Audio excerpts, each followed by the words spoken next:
जी, मैं पहले जवाबी दौर के लिए इनवाइट कर रहा हूं मुफ्ती साहब को। Your rebuttal round 1, you have 7 minutes।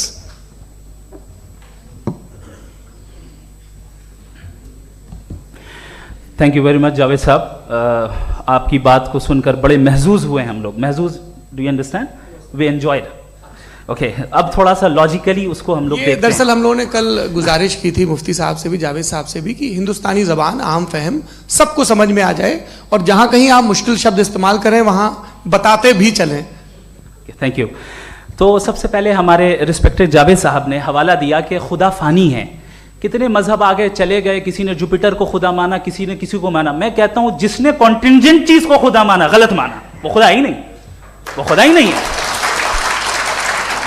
हम तो नेसेसरी बीइंग को साबित करने बैठे हैं, वो नेसेसरी कॉज जो इटरनल है, जो अबदी भी है और अजली भी है। हम किसी और को साबित करने नहीं बैठे। दूसरी चीज उन्होंने कहा कि फेथ एंड बिलीफ, ये एक ऐसी डेफिनेशन है फेथ की जो इन्होंने पहली मर्तबा पेश की है, या माफ कीजिएगा इन्होंने पहली मर्तबा पेश नहीं की है, रिचर्ड डॉकिंस ने पहली मर्तबा पेश की है। मुझे मालूम है ये सोर्स कहां से है। एपिस्टेमोलॉजिकली फेथ और बिलीफ का फर्क आप इस तरह नहीं कर सकते सर। फेथ सही भी होता है, गलत भी होता है, बिलीफ सही भी होता है, गलत भी होता है। जो लॉजिक, रीजन और एविडेंस से बैक्ड होगा वो फेथ सही होगा। और आप जिस फेथ की बात कर रहे हैं कि इलॉजिकल है और उसके पीछे नहीं है, तो we are on the same page. हम नहीं मानते उस फेथ को, जो फेथ ऐसा हो जिसके पीछे कोई लॉजिक ना हो, एविडेंस ना हो, हम नहीं मानते। हम तो उस फेथ के कायल हैं जिसके पीछे लॉजिक हो और एविडेंस हो। तो बिलीफ सही भी होता है, गलत भी होता है, फेथ भी सही होता है और गलत भी होता है। तो आज फेथ और बिलीफ के डिफरेंस पे बात नहीं हो रही है। आज आप चाहे फेथ एक्सेप्ट कर लें या बिलीफ एक्सेप्ट कर लें, आज ये बात होगी कि ट्रूथ क्या है। चाहे ट्रू बिलीफ सही है या ट्रू फेथ सही है, और फॉल्स फेथ क्या है और फॉल्स बिलीफ क्या है, बात इस पे हो रही। दूसरी चीज इन्होंने पूछा, स्टुपिडिटी फिर क्या है? अगर फेथ रिलीजन स्टुपिडिटी नहीं है तो और क्या है? चूंकि फेथ का मुतालबा करते हैं तो स्टुपिडिटी क्या है? मैं कहता हूं स्टुपिडिटी एथिज्म है। उसकी वजह यह है कि आप एक सड़क पे जा रहे हो और आप किसी गार्डन में जाएं और देखें वहां लिखा है फूलों के साथ, I love Javed Akhtar and I really do, I love you sir. So जब आप वहां पर पहुंचे तो वहां पहुंचकर अब ये बताएं, क्या आप ये कहेंगे wow what a natural selection? ये क्या नेचुरल सिलेक्शन है? नहीं, ये प्रिसाइजली डिजाइंड है, इसके पीछे डिजाइनर है। लिहाजा अगर कोई एक ऐसी कॉमन सेंस की बात को कबूल नहीं कर रहा है कि यूनिवर्स जो इतने प्रिसाइजली काम कर रहा है, हम कह दें कि खुद ब खुद बन गई, मैं समझता हूं इससे बड़ी स्टुपिडिटी और कुछ नहीं है। ये रैशनल चीज है। फिर हमारे सर ने कहा कि आपने बॉल पे फोकस किया, आइलैंड पे फोकस नहीं किया। अरे आइलैंड को किसने बनाया, यही समझाने के लिए तो बॉल की मिसाल दे रहा हूं। और बॉल भी कॉन्टिंजेंट है, आइलैंड भी कॉन्टिंजेंट है, दोनों नेसेसरी बीइंग का मुतालबा करते हैं। आगे इन्होंने कहा कि नेचर में कोई इंसाफ नहीं है। हम डिसाइड करते हैं कि मोरालिटी क्या होती है, इंसाफ क्या होता है। हम डिसाइड करते हैं, जैसे ड्राइविंग सीट में ट्रैफिक वाला, ये तो किसी खुदा ने नहीं कहा, ये है, इसे कहते हैं फॉल्स इक्विवेलेंस। ये एक लॉजिकल फेलेसी है। आपने जो है मिसाल दी ड्राइविंग की और ट्रैफिक की, ये सब्जेक्टिव मोरालिटी है। आप सब्जेक्टिव मोरालिटी को मिसाल बनाकर ऑब्जेक्टिव मोरालिटी के ऊपर नहीं थोप सकते। इंसाफ की ऑब्जेक्टिव मोरालिटी। अगर आप ये कहते हैं कि नेचर में इंसाफ नहीं है, तो इंसाफ का न होना ये नेचुरल हुआ, तो फिर नेचर को नेचर रहने दे। क्यों हम इतना स्ट्राइव कर रहे हैं दुनिया में इंसाफ लाने के लिए? ये तो इलॉजिकल बात है, इरैशनल बात है। इसलिए बहुत सी चीजें ऐसी हैं जो ऑब्जेक्टिवली जो है इविल या गुड हैं, और बहुत सी चीजें ऐसी हैं जो सब्जेक्टिवली हैं। सब्जेक्टिवली जो मोरल होता है या इमोरल होता है, उसको हम सोशल कंसेंसस से या पर्सनल प्रेफरेंस से डिसाइड करते हैं। लेकिन जो ऑब्जेक्टिव मोरालिटी है, जिसमें इंसाफ आया, जो इन्होंने बार बार रिपीट किया, ये ऑब्जेक्टिव है, सब्जेक्टिव नहीं है। अगर आप कहते हैं ये सब्जेक्टिव है, तो मेरा सवाल आपसे ये है, क्या सोशल कंसेंसस के जरिए अगर जुल्म को सही करार दे दिया जाएगा तो आप जुल्म को जस्टिफाई करेंगे? दूसरी चीज इन्होंने यह कहा कि 2 पैक शराब पी लें तो वो उतने पे नहीं रहता, बढ़ जाता है। यही मामला मजहब के साथ है। 2 पैक आप पी लें, बढ़ेगा। तो ये एक ऐसी मिसाल है, इसको कहीं भी फिट कर लें कि आप एथिज्म पे जब फिट करें, जब आप 2 पैक एथिज्म का लेंगे ना, तो वो बढ़ बढ़ के नॉर्थ कोरिया बनेगा। Thank you.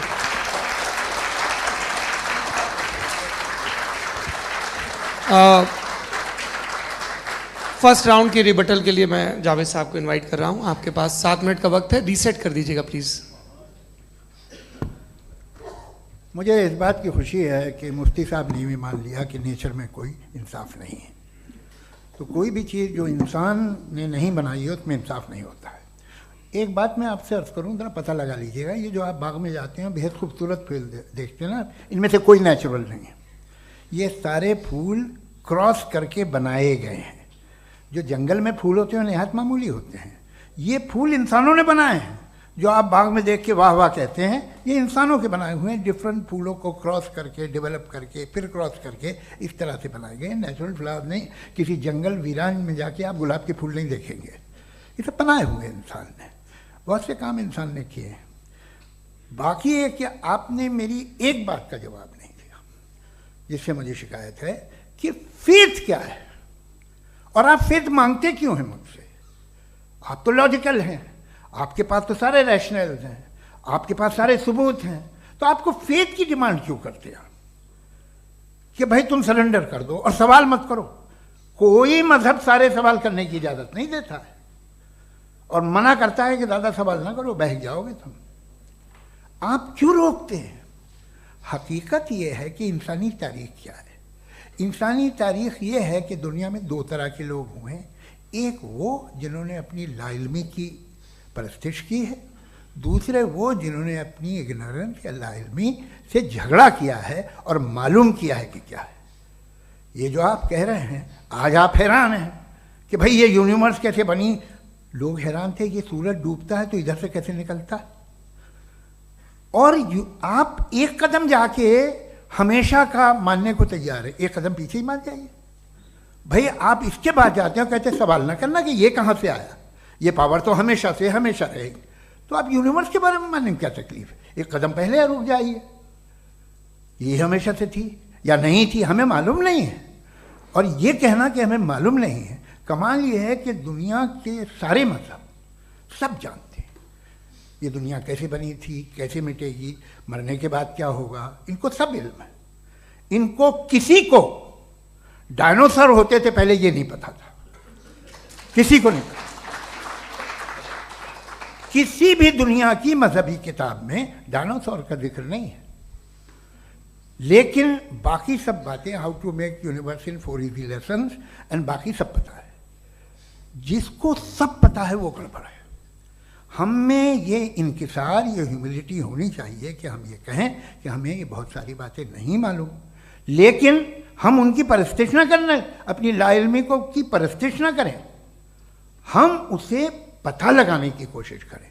जिस दुनिया में आप बैठे हैं सर, ये हॉल जो है, ये इलेक्ट्रिसिटी जो है, ये माइक जो है, जिस हवाई जहाज से आप आए थे, वो जिस कार से आप यहाँ आए हैं, ये सब उन लोगों की बनाई हुई है जिन्होंने सवाल किए थे।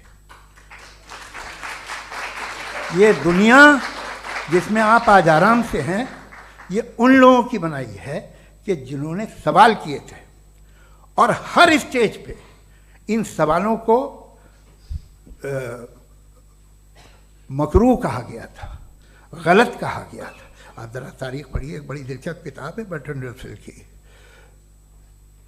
जिसमें उसने रिलीजन एंड साइंस कि कब से रिलीजन जो है साइंस के अगेंस्ट है। और हद तो यह है कि भाप के इंजन के खिलाफ थे, स्टीम इंजन के भी खिलाफ थे, और फतवे हुए उन पर, वेटिकन ने दिए। तो ये हमेशा, अभी जैसे ही ये राइट विंगर आते हैं अमेरिका में पावर में, तो वो जो अपना ये क्या बोलते हैं उसे, सीड क्या बेटे, सीड क्या जो, हाँ नहीं सीड जो होते हैं जिन पे जी, नहीं भाई, वो जो ह्यूमन बॉडी के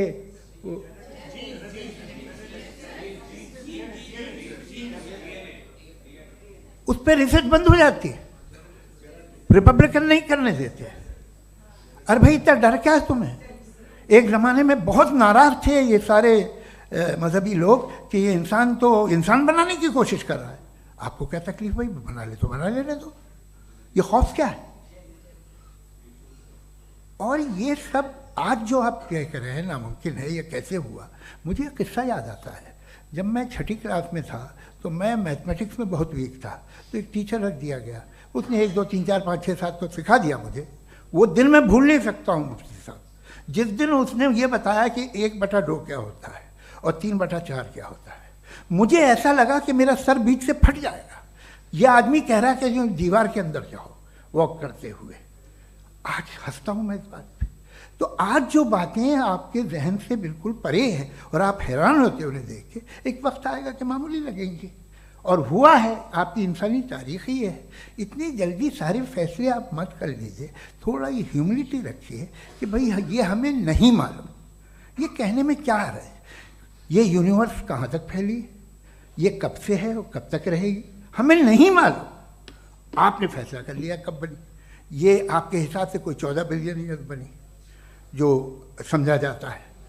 उससे पहले हजारों करोड़ों अरबों साल तक खुदा बैठा क्या कर रहा था? खामोश बैठा था, ऐसे ही जमाइयाँ ले रहा था। फिर उसे आइडिया है, यार एक काम करते, वक्त अच्छा गुजर जाएगा, यूनिवर्स बनाते। सोचिए,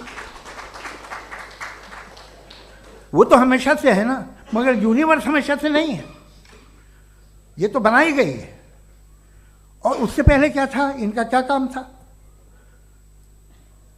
कैसी बात है, ये बड़ा आसान है। जो बात हमें आज धीरे धीरे पता चली है, बरसों 2000 और 2500 साल पहले आपको किसी ने बता दिया कि क्या था, आप मान गए, और तब से वही मान रहे हैं जो 2500 साल पहले कहा गया था। सब कुछ बदल गया है, सॉल्व हो रही हैं चीज़ें। अभी साइंस बिल्कुल दावा नहीं करती, या कोई फिलोसफर ये दावा नहीं करता कि हमें सब मालूम, बल्कि वो कहता है कि हमें जितना मालूम होता है उससे ये मालूम होता है कि हमें कितना कम मालूम। तो हम अपनी जहालत से लड़ें, उसकी परस्तिश न करें। जी, टाइम है। Thank you so much.